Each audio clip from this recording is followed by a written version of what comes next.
성범죄와 관련해 궁금한 것이 있다면 무엇이든 알려준다. 안녕하세요. 무엇이든 물어박스의 진행을 맡은 아나운서 김세연입니다. 반갑습니다. 네, 우리 사회에서는 정말 다양한 성범죄가 일어나고 있는데요. 특히 그중에서도 N번방 사건 이후로 디지털 성범죄와 관련한 관심이 급증하고 있습니다. 그래서 오늘 이분을 모셨는데요. 디지털 성범죄와 관련해 모든 것을 알려주실 분이죠. 이경환 변호사님 나와주셨습니다. 안녕하세요. 안녕하세요. 변호사 이경환입니다.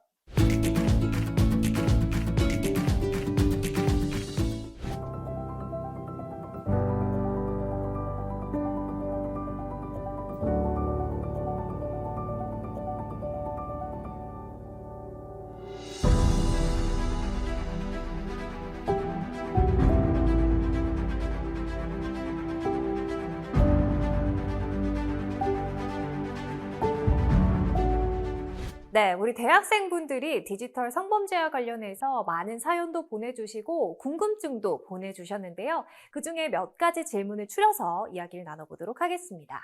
먼저 첫 번째 질문입니다. 얼마 전 동기들이 딥페이크로 제 얼굴이 들어간 음란물을 만들어 돌려본다는 걸 알게 됐습니다.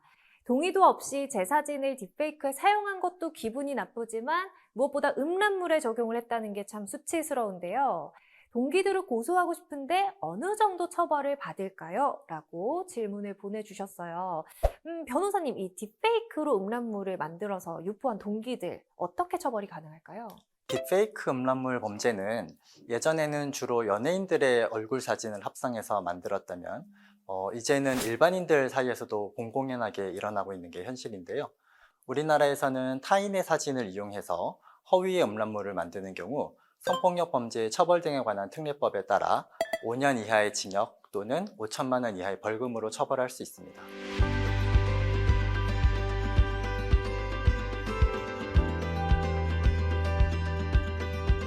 그리고 영리 목적으로 그러한 영상물을 판매하는 등 사용하는 경우에는 7년 이하 징역으로 가중 처벌을 하도록 하고 있습니다. 그렇군요. 자, 이어서 다음 질문도 받아볼게요. 단톡방에 한 친구가 가끔씩 음란물을 올립니다. 음란물 때문에 단톡방을 나갈 수도 없고 의도치 않게 성범죄에 노출이 되는데 어떻게 해야 할까요? 라고 물어봐 주셨어요. 보통 지인이나 이제 친구들끼리만 있는 단톡방에서는 음란물을 서로 공유하고 보내는 것에 대해서 그것이 범죄라고 생각하거나 잘못된 행동이라고 생각하지 않고 사소한 이제 행동으로 생각하는 경우가 많은데요.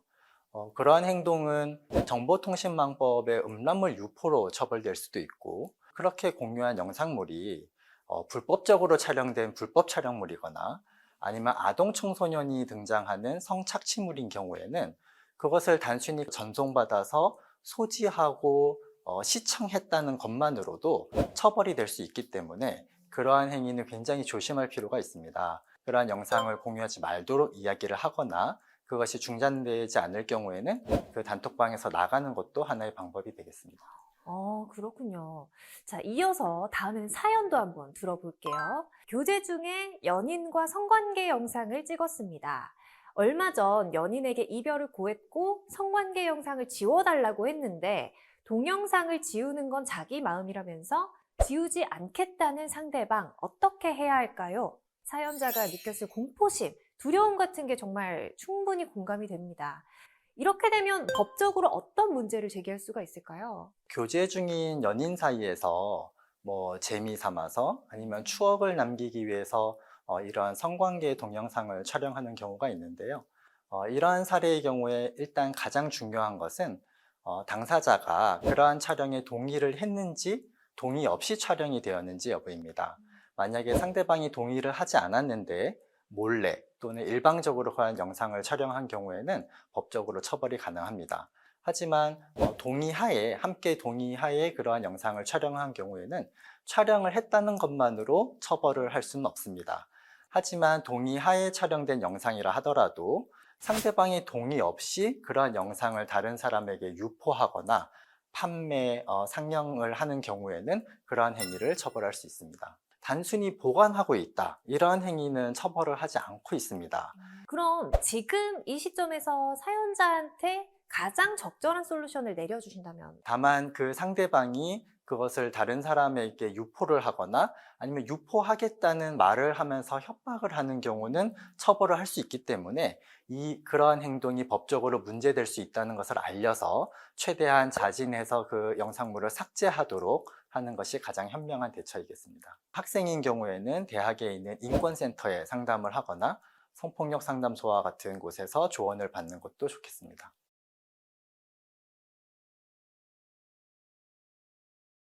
네, 이렇게 사연들을 읽어보니까 디지털 성범죄란 정확하게 어떤 의미인지 좀 궁금해지는데요. 디지털 성범죄란 어떤 정의를 갖고 있나요? 디지털 성범죄라는 것은 사이버 공간이나 미디어, SNS와 같은 온라인 공간에서 일어나거나 아니면 디지털 기술을 매개로 해서 발생하는 성폭력 범죄를 의미합니다. 거기에는 디지털 그루밍도 포함된다고 할 수 있습니다. 어, 그럼 디지털 그루밍은 또 어떤 뜻인가요? 디지털 그루밍이라는 것은 디지털 기술을 이용해서 성적 착취를 목적으로 어떤 성적인 대화를 나누거나 상대방에게 자신의 신체 부위를 촬영하는 그러한 행동을 하게 하거나 더 나아가서 성적인 행위까지 나아가도록 유인하는 그러한 종류의 행위를 의미합니다. 요즘 이런 디지털 그루밍이 참 극성을 부린다는 이야기가 많이 들리곤 하는데요.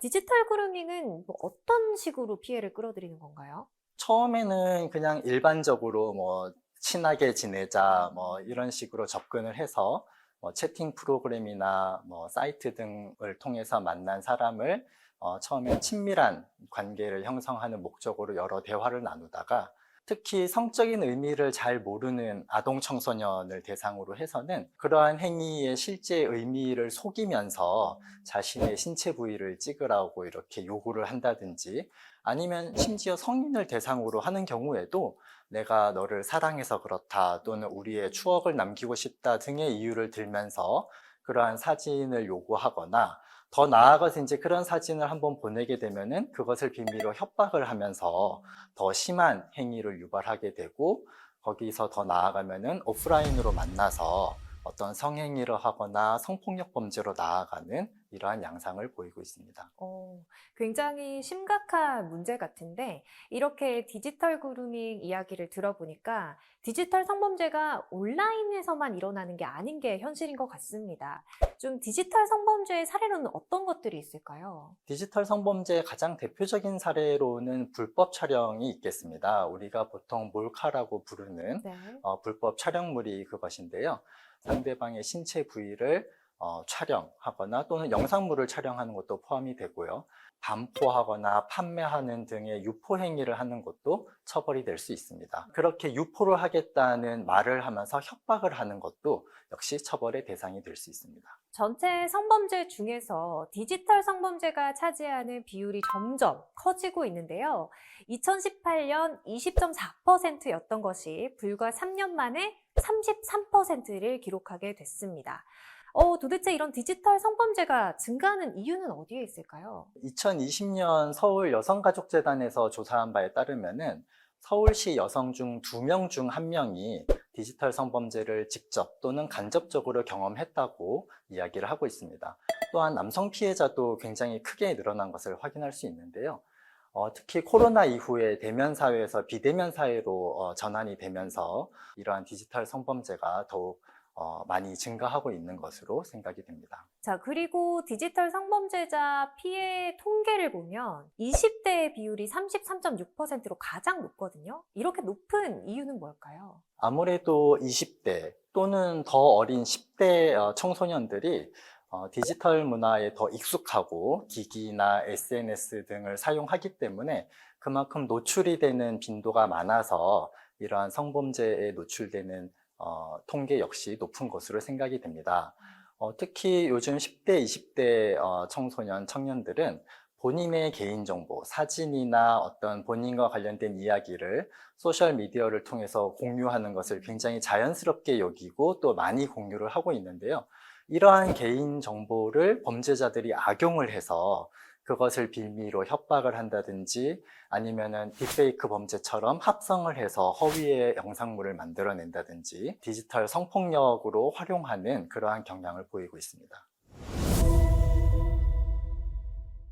네, 디지털 성범죄로 인해서 처벌을 받은 판례들이 궁금해지는데요. 어떤 사례들이 있는지 알려드리겠습니다. 2017년 10월 피고인 A씨는 옆 테이블에 반바지를 입고 앉아있던 여성의 측면 전신 사진을 자신의 휴대폰으로 몰카 촬영 후 이를 130명이 가입되어 있는 어플 대화방에 내 옆에 상큼이들 어떻게 쳐다본다 라는 내용과 함께 게시했다가 카메라 등 이용 촬영죄로 기소되었습니다. 이에 피고인은 1심 판결에서 유죄가 선고되자 특정 신체 부위가 아닌 전신을 촬영했고 비록 허벅지가 노출된 상태이긴 하나 이는 다들 입는 정도의 짧은 바지로 그 외에 다른 부분에 대한 노출은 없었다.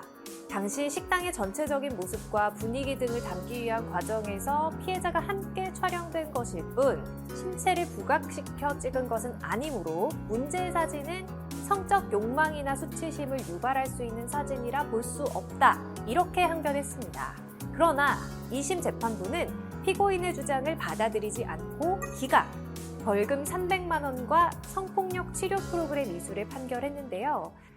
이 판례에서 신체의 특정 부위를 찍지 않았는데도 처벌을 받은 이유가 뭔가요? 현행법에 따르면은 성적 욕망을 유발할 수 있는 신체 부위를 촬영한 것을 처벌하고 있기 때문에 이 사안에서는 이제 휴대폰의 줌 기능을 이용해서 피해자의 이 다리 부분을 중앙에 오게 초점을 맞춰서 이제 찍은 점, 대화방에 이것을 이제 유포한 점 등을 고려해서 전신을 찍은 사진이더라도 이것은 성적 욕망을 유발할 수 있는 신체를 촬영한 것이다. 이렇게 봐서 처벌을 한 것입니다.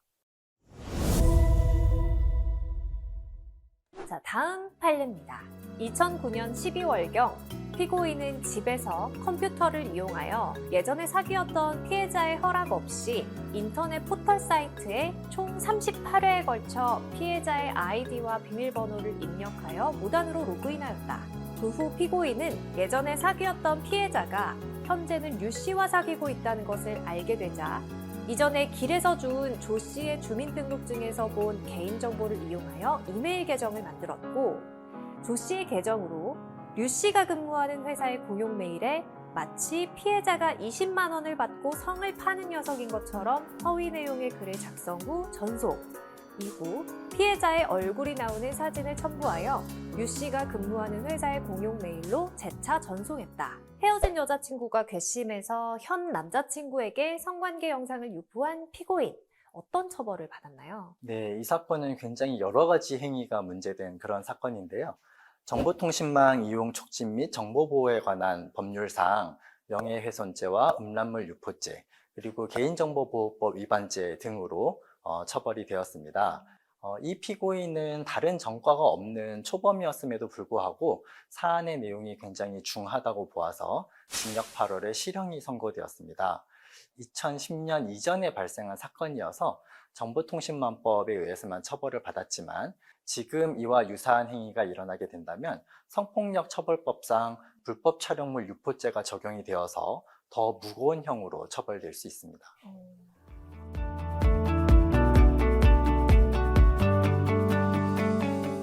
지금까지 디지털 성범죄의 유형과 처벌법에 대해서 알아봤는데요. 물론 대응도 중요하겠지만 예방이 훨씬 더 먼저잖아요. 이 디지털 성범죄는 좀 어떻게 미리 대처를 하면 좋을까요? 크게 네 가지로 볼 수 있는데요. 첫 번째로는 개인정보를 소중히 할 필요가 있습니다. SNS에 올린 사진이나 본인의 스토리가 범죄에 악용될 수 있다는 점을 생각할 필요가 있습니다. 두 번째로는 본인의 신체 부위를 찍은 사진은 어떠한 경우에도 전송을 거부하셔야 됩니다. 그리고 교제 중인 연인과의 관계에서도 성관계 동영상이나 본인의 신체 사진을 촬영하는 것은 굉장히 신중하게 생각할 필요가 있습니다.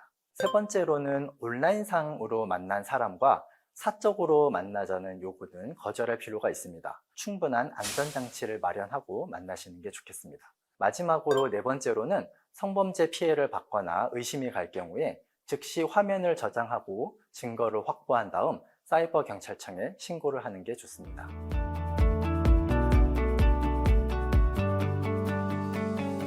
네, 오늘 디지털 성범죄에 대해서 이경환 변호사님과 이야기 나눠봤는데요. 이렇게 기술의 발전이 씁쓸하게 느껴지긴 처음인 것 같습니다.